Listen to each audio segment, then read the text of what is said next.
Pakistan super league की तमाम franchisors और लीग के दीगर असासों की तफसीली वैल्यूएशन मुकम्मल कर ली गई।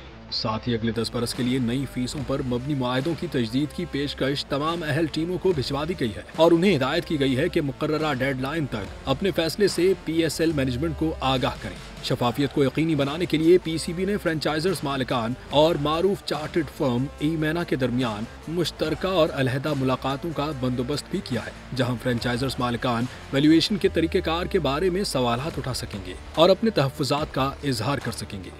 PCB को EY मेना की जानिब से 2 नई PSL टीमों की मुमकिना कीमत से मुतालिक रिपोर्ट्स भी मौसूल हो चुकी हैं और जल्द ही उन टीमों की नीलामी के लिए टेंडर का अमल शुरू किया जाएगा। नई फ्रेंचाइजेस के लिए जिन शहरों का इंतखाब किया गया है उनमें हैदराबाद, सियालकोट, मुजफ्फराबाद, फैसलाबाद, गिलगित और रावलपिंडी शामिल है।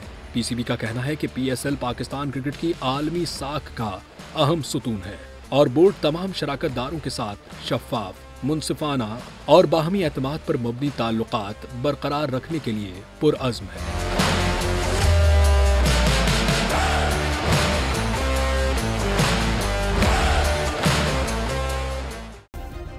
सब्सक्राइब करें और बेल दबाएं ताकि कोई खबर रह न जाए।